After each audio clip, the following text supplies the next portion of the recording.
शांति।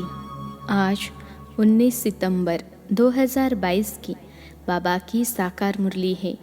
मुरली के महावाक्य है, मीठे बच्चे तुम फिर से राजयोग सीख रहे हो। तुम्हें भगवान फिर से पढ़ाते हैं। तुम राजय के लिए यह पढ़ाई पढ़ रहे हो। अपनी एम ऑब्जेक्ट सदा याद रखो। प्रश्न है, अभी तुम बच्चे कौन सी तैयारी बहुत खुशी से कर रहे हो?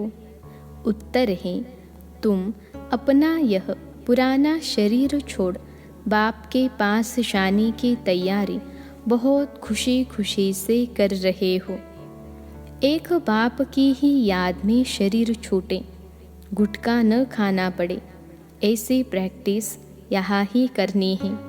तुम्हारी अभी स्टूडेंट लाइफ बेपरवाह लाइफ है, इसलिए गुटखा प्रूफ बनना है। गीत है रात के राही। ओम शांति। रूहानी बच्चे पढ़ रहे हैं। स्टूडेंट जब पढ़ते हैं तो यह जानते हैं कि हम क्या पढ़ते हैं। पढ़ाने वाले को भी जानते हैं और एम ऑब्जेक्ट उद्देश्य और प्राप्ति क्या है वह भी अच्छी तरह से जानते हैं। अभी तुम सब जानते हो कि हम मनुष्य से देवता बन रहे हैं। इस समय हम ब्रह्मा मुख वंशावली ब्राह्मण बने हैं। तुम क्या पढ़ते हो? राजयोग। यह भी जानते हो हम फिर से राजयोग सीख रहे हैं और पढ़ने वाले कभी ऐसे नहीं कहेंगे कि हम फिर से पढ़ रहे हैं। यहाँ तुम बच्चों को निश्चय है कि हम फिर से राजयोग सीख रहे हैं, जो 5000 वर्ष पहले भी सीखा था। यह ज्ञान सिर्फ तुम्हारे ही पास है। भगवान फिर से आकर पढ़ाते हैं। यह कोई कम बात थोड़े ही है। यह भी बच्चों को पता है कि भगवान एक हैं और भगत अनेक हैं। इससे सिद्ध होता है बाप एक और बच्चे अनेक होते हैं। बाप को क्रिएटर तो सब मानेंगे। रचना को रचता द्वारा वर्षा मिलता है। रात को प्रश्न पूछा था ना, बाप को कैसे पहचाना जाए? बाप खुद कहते हैं, हमने तुमको बच्चा बनाया है, तब तो सामने बैठे हो। हम तुमको फिर से मनुष्य से देवता बना रहा हूँ, राजयोग सिखा रहा हूँ, जिससे तुम सो लक्ष्मी नारायण बनेंगे। एम ऑब्जेक्ट बुद्धि में रहनी चाहिए ना। तुम्हारी बुद्धि में ही लक्ष्मी नारायण का राज्य था, तो एक ही राज्य था, सारे विश्व पर राज्य था। तो तुम बच्चों को चित्रों पर बैठ समझाना है हम क्या पढ़ रहे हैं। यह है एम ऑब्जेक्ट। स्कूल में बच्चे पढ़ते हैं तो माता पिता भी जानते हैं क्या पढ़ रहा है। यहाँ तुम फिर से राजय के लिए पढ़ रहे हो, तो तुमको मित्र संबंधियों को भी बतलाना पड़े। हम इस गीता पाठशाला में राजयोग सीखते हैं, जिससे हम राजाओं का राजा बनेंगे। इस पाठशाला में बूढ़े जवान बच्चे सब पढ़ते हैं। यह वंडर है ना। पाठशाला में तो ऐसा होता नहीं, इसलिए इसको सत्संग भी कहा जाता है। सत्संग में तो सब जाते हैं, परंतु वह ऐसे नहीं कहेंगे कि हम राजयोग सीखने जाते हैं। उनको कोई भगवान तो नहीं पढ़ाते हैं, तुमको तो भगवान खुद पढ़ा रहे हैं। यह चित्र तो घर घर में होना चाहिए। माता पिता मित्र संबंधी जो भी आए उनको समझाना है कि हम यह पढ़ रहे हैं। यह पढ़ाई तो बहुत सहज है।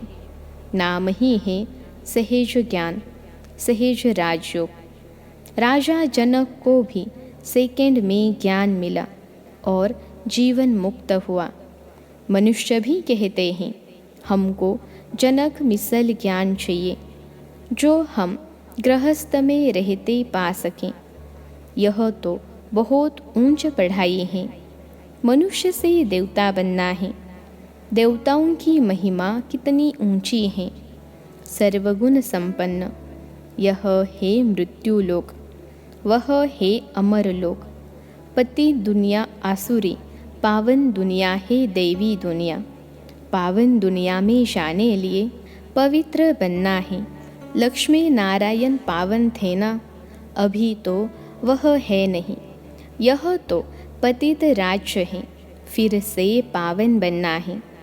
लक्ष्मी नारायण का चित्र बहुत अच्छा है। लक्ष्मी नारायण में सभी का प्यार रहता है। तब तो बड़े बड़े आलीशान मंदिर बनाते हैं। श्री कृष्ण का तो छोटा छोटा मंदिर बनाते हैं। जैसे बच्चों का होता है, उनको यह पता ही नहीं कि राधे कृष्ण ही लक्ष्मी नारायण बनते हैं। तुम समझा सकते हो कि आज से 5000 वर्ष पहले इन लक्ष्मी नारायण का राज्य भारत में था और कोई के चित्र है नहीं। सूर्यवंशी डिनाइस्टी मशहूर है। लक्ष्मी नारायण और सीता राम की डिनाइस्टी थी। फिर द्वापर कलयुग होता है। अभी कलयुग का अंत है। हम फिर से वही राजयोग सीख रहे हैं। 5000 वर्ष पहले राजयोग सीख राजाई प्राप्त की थी। बरोबर वह संपूर्ण निर्विकारी थे। अभी पति दुनिया है, इसलिए परमपिता परमात्मा को आना होता है। गाते भी हैं, पतित पावन आओ, वह तो निराकार ठहराना। श्री कृष्ण तो प्रिंस है सतयुग का, वह कैसे आकर पावन बनाएंगे। तो समझाना पड़े कि साकार को भगवान नहीं कहेंगे। दूसरे धर्म वाले परमात्मा को निराकार मानते हैं। वही liberator, guide, blissful, god father, सर्व का दुख हरता सुख करता है। बाप जब दुख हरते हैं तो सुख भी देते होंगे ना। तुम मित्र संबंधियों आदि को समझा सकते हो। वहाँ तो वेद शास्त्र अनेक मनुष्य सुनाते हैं। वहाँ तो सब सुनते ही एक से हैं। बाप कहते हैं, तुम मेरे से ही सुनो। भगवानुवाच, जरूर किस तन में आएगा ना। गाया हुआ है, ब्रह्मा द्वारा ब्राह्मण रचे। हम ब्रह्मा कुमार कुमारियाँ हैं। 5000 वर्ष पहले भी संगम पर ब्रह्मा मुख कमल से ब्राह्मण रचे गए। जो ब्राह्मण फिर देवता बने थे। अभी हम शूद्र से ब्राह्मण बन फिर देवता बनेंगे। हम फिर से राजयोग सीख रहे हैं। कल्प पहले भी सीखे थे। समझेंगे, यह तो बड़े निश्चय से बोलते हैं। भगवानुवाच, मैं तुमको फिर से राजाओं का राजा बनाता हूँ। अक्षर तो बरोबर गीता में है। राजयोग से हमने राजाई पाई। फिर द्वापर में रावण राज्य शुरू हुआ। अभी रावण राज्य पूरा होता है। हम फिर से राजयोग सीख रहे हैं। और पाठशालाओं में ऐसे नहीं कहते कि हम फिर से पढ़ रहे हैं। यह तो बच्चों की ही बुद्धि में है। कहते हैं कि मैं फिर से राजयोग सिखाने आया हूँ। उस समय महाभारत लड़ाई लगी थी। पांडव गीता सुनते थे। तुम हो रूहानी पंडे। हे रूहानी बच्चे अथवा रूहानी पंडे, थक मत जाना। बाप कहते हैं ना, गीता जरूर भगवान ही सुनाएंगे ना। हे भी भगवानुवाच, तुम जानते हो हम स्वर्ग के सुख पाने के लिए राजयोग सीख रहे हैं। भगवान है ही निराकार। शिव जयंती मनाते हैं तो ज़रूर जन्म लेकर कुछ किया होगा ना। वर्षा दिया होगा। बरोबर सतयुग में सूर्यवंशी देवता थे। डिनास्टी में तो बहुत होते हैं ना, जैसे Edward the first, second, third, उन्होंने भी डिनास्टी चलती है। यह भी ऐसे हैं। तुम बच्चे चित्रों पर अच्छी रीति समझा सकते हो। यह ब्रह्मा कहते हैं, मैं थोड़े ही भगवान हूँ, बनाने वाला तो दूसरा होगा ना। मैं कहाँ से सीखा? अगर हमारा मनुष्य गुरु होता तो गुरु से लाखों करोड़ों सीखने वाले चाहिए। सिर्फ यही सीखा क्या? और सब चेले कहाँ गए? यहाँ तो है ही भगवानुवाच। उसने यह राज समझाया है। यह चित्र कैसे बैठ निकलवाए हैं।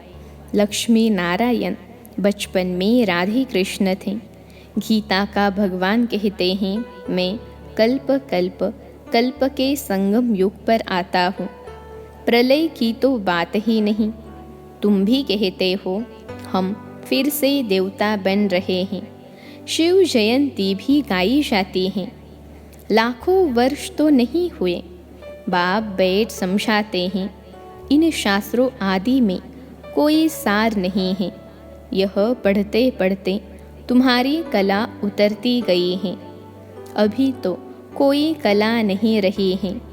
बाप कहते हैं, भक्ति से कोई भी मेरे से मिल नहीं सकता, मुझे आना ही पड़ता है। तुम कहते हो भगवान किस न किस रूप में आएगा। श्री कृष्ण तो है ही सतयुग का प्रिंस। शिव तो है निराकार, वह जरूर किस में आया होगा। पतित पावन है तो जरूर कलयुग के अंत में आया होगा। श्री कृष्ण को द्वापर में ले गए हैं, यह तो शोभता नहीं। बाप कहते हैं, मैं आता ही हूँ संगम पर। इस बूट यानी ब्रह्मा में मैं फिट होता हूँ। ड्रामा में कोई चेंज नहीं हो सकती। रोला कितना कर दिया है, इसलिए प्रश्न पूछा जाता है, गीता का भगवान कौन? यह बड़ी ज़रूरी बात है। इसी में सारा रोला है। नर्क को पलटने और स्वर्ग बनाने वाला कौन? बाप ही कर सकते हैं। लक्ष्मी नारायण कितने एक्टिव थे। बाप कहते हैं, सिर्फ मुझे याद करो तो इस योग अग्नि से विकर्म विनाश हो जाएंगे। सब तो नहीं समझेंगे। कोई को अच्छा लगता है, परंतु पवित्र रहने की हिम्मत नहीं रखते हैं। अभी देवी देवता धर्म का सैंपलिंग लग रहा है। जो कल्प पहले ब्राह्मण बने होंगे वही बनेंगे। यह कलम बाप के सिवाय कोई लगा नहीं सकता। देवता धर्म वालों को शूद्र से ब्रह्मा मुख वंशावली ब्राह्मण जरूर बनना पड़ेगा, नहीं तो देवता कैसे बनेंगे? विराट रूप पर समझाना होता है। चोटी के ऊपर शिव भी दिखाते हैं। उन्होंने शिव को और ब्राह्मण वर्ण को उड़ा दिया है। बाकी देवता क्षत्रिय दिखा दिए हैं। विराट रूप दिखाते भी विष्णु के रूप में हैं। यह नॉलेज समझने की है। मनुष्य कैसे 84 जन्मों का चक्र लगाते हैं और कोई यह नॉलेज नहीं जानते हैं। बाप कहते हैं, यह नॉलेज ही प्राय लोभ हो जाती हैं, परंपरा चल न सके। स्वदर्शन चक्र देवताओं को नहीं है, यह तुमको है, परंतु तुम तो संपूर्ण बने नहीं हो, तो निशानी देवताओं को दे दी है। स्वदर्शन चक्र फिराते कमल पुष्प समान बनते, शंख ध्वनि करते तुम देवता बन जाएंगे। शिव बाबा ब्रह्मा द्वारा विष्णुपुरी स्थापन कर रहे हैं। यह बातें कोई की बुद्धि में नहीं है। भगवान पढ़ाते हैं, हम विश्व के मालिक बनते हैं, तो कितना न हर्षित होना चाहिए। Student life is the best. पढ़ाई की लाइफ बेपरवाह अच्छी रहती है। पीछे तो जाल में फंस जाते हैं। कितने दुख की जाल हैं। सतयुग में कोई बात नहीं, खुशी खुशी से शरीर छोड़ते हैं। घुट घुट कर मरना रावण राज्य में होता है। तुम खुशी से तैयारी कर रहे हो कि हम कब बाबा के पास जाए। बैठे ही इसलिए हैं पुराना शरीर छोड़ जाए। फिर 21 जन्म गुटखा खाने की बात नहीं। इस जन्म में गुटखा बिल्कुल नहीं खाना है। पतित से पावन बन रहे हैं, बहुत खुशी में रहना है। अच्छा, यहाँ से सूक्ष्म वतन में जाते हैं, वह भी अच्छा है। फरिश्ता तो बनना है। आधा कल्प तो गुटखा खाते आए हैं, अब बाबा के पास जाए। खुशी से तैयारी कर रहे हैं। गुटखा प्रूफ यहाँ बनना है। ऐसे सन्यासी भी बहुत होते हैं जो बैठे बैठे शरीर छोड़ देते हैं। सन्नाटा हो जाता है। समझते हैं हम ब्रह्म में लीन हो जाएंगे। जाते तो कोई नहीं जब तक बाप न आए। शो बाबा का भंडारा भरपूर है। कहते हैं ना, जिस भंडारे से खाया वह भंडारा भरपूर, काल कंटक दूर। यहाँ तो अकाली मृत्यु होती रहती है। पतित पावन शो बाबा के भंडारे में जो आता है वह पावन बन जाता है। इसलिए इसको ब्रह्मा भोजन कहा जाता है। इनकी बड़ी महिमा है। योग भी बड़ा अच्छा चाहिए। योग में रहें, भोजन बनाओ और खाओ तो तुम्हारी बहुत अच्छी उन्नति होगी। उस भोजन में बहुत ताकत आ जाती है। योग में रहे तुम भोजन खाओ तो बहुत ताकत मिलेगी और तंदुरुस्त भी रहेंगे। बाबा खुद कहते हैं कि हम बाबा की याद में बैठें। जैसे कि हम और बाबा खाते हैं, परंतु फिर भी भूल जाता हूँ। एक बाप की याद में ही शरीर छूटे, कोई गुटखा नहीं आए। ऐसी प्रैक्टिस करनी चाहिए। बाबा की याद में रहने से एक तो शांति रहेगी और हेल्दी बनेंगे। भोजन पवित्र हो जाएगा। अंत का गायन है, अतीन्द्रिय सुख गोप गोपियों से पूछो। झाड़ में समझानी बहुत अच्छी है। त्रिमूर्ति और गोला भी ज़रूरी है। दिन प्रतिदिन तुम्हारा नाम बहुत बाला होता जाएगा। अच्छा, मीठे मीठे सिखिलते बच्चों प्रति माता पिता बाप दादा का याद प्यार और गुड मॉर्निंग। रूहानी बाप की रूहानी बच्चों को नमस्ते। हम रूहानी बच्चों के सिखिलते रूहानी माता पिता बाप दादा को याद प्यार, गुड मॉर्निंग और नमस्ते बाबा नमस्ते। धारणा के लिए मुख्य सार पहली पॉइंट है, सदा तंदुरुस्त रहने के लिए याद में रहकर भोजन बनाना व खाना है। भोजन करते समय स्मृति रहे हम बाबा के साथ खा रहे हैं तो भोजन में ताकत भर जाएगी। दूसरी पॉइंट है, देवता बनने के लिए शंख ध्वनि करनी है। स्वदर्शन चक्र फिराते रहना है। कमल फूल समान पवित्र जीवन बनाना है। आज का वरदान है, ब्राह्मण जन्म की विशेषता को नेचुरल नेचर बनाने वाले सहज पुरुषार्थी भव। ब्राह्मण जन्म की विशेषता को नेचुरल नेचर बनाने वाले सहज पुरुषार्थी भव। विश्लेषण है, जैसे किसी का जन्म राज परिवार में हो तो बार बार स्मृति में लाते हैं कि मैं राजकुमार या राजकुमारी हूँ, चाहे कर्म रुचि के कारण साधारण भी हो, लेकिन अपने जन्म की विशेषता को नहीं भूलते। ऐसे ब्राह्मण जन्म ही विशेष जन्म है। तो जन्म भी श्रेष्ठ, धर्म भी श्रेष्ठ और कर्म भी श्रेष्ठ हैं। इसी श्रेष्ठता अर्थात विशेषता की जीवन स्मृति में नेचुरल रहे तो सहज पुरुषार्थी बन जाएंगे।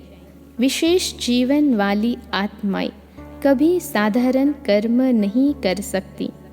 आज का स्लोगन है, डबल लाइट रहना है तो विघ्न विनाशक बनो। डबल लाइट रहना है तो विघ्न विनाशक बनो। अच्छा, ओम शांति।